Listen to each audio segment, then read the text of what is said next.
Hello everyone, now let us discuss about 2023 CPT coding guidelines for hydration. This comes under the medicine chapter of CPT.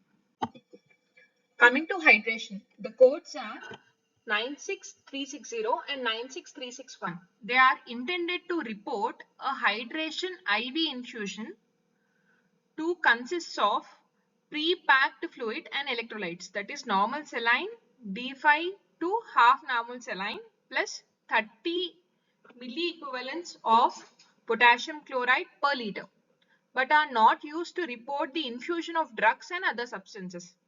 These are mainly used to report the infusion of pre-packed fluid and electrolytes, and they are not used to report the infusion of drugs or other substances.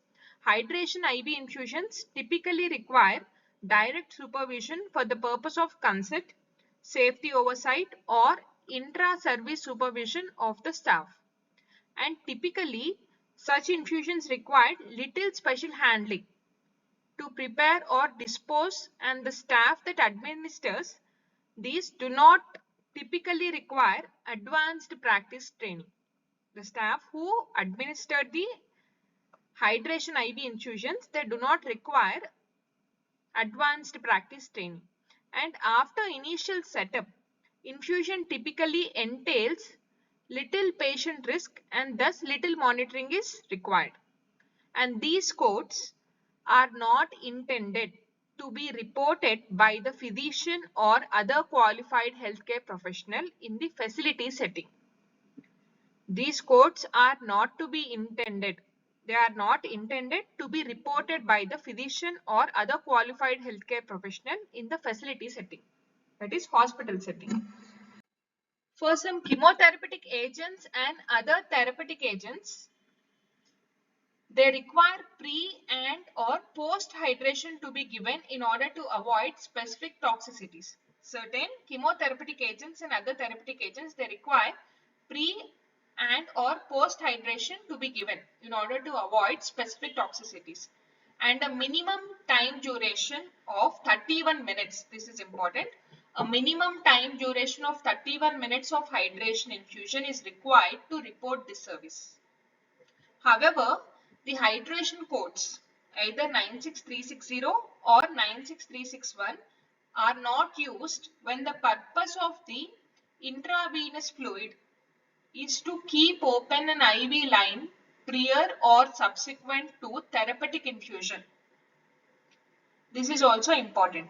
You should not report the hydration codes when the purpose of the intravenous fluid is to keep open an IV line prior or after subsequent to a therapeutic infusion, or as a free flowing IV during the chemotherapy or other therapeutic infusions. You should not report these hydration codes whenever they are used to keep open the lines or as a free flowing IV during the chemotherapy or other therapeutic infusions.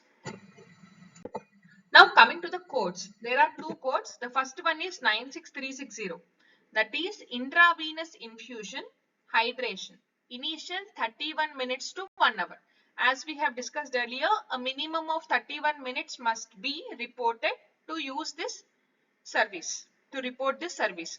So 96360 must be reported if the IV infusion for the hydration lasts for more than 31 minutes to 1 hour. And for each additional hour, you need to report this add-on code plus 96361. Now let us see an example. A 45-year-old male patient suffered from dehydration. A 45-year-old male patient suffered from dehydration after running a marathon, and he was taken into his primary care doctor's office. And Dr. George checked the patient and ordered hydration therapy with normal saline. This is outpatient visit, not a facility setting. So here the physician can report. Physician and other qualified healthcare professionals cannot report these codes in a facility setting. Here he was taken to his Primary care doctor's office and Dr. George checked the patient and ordered hydration therapy with normal saline.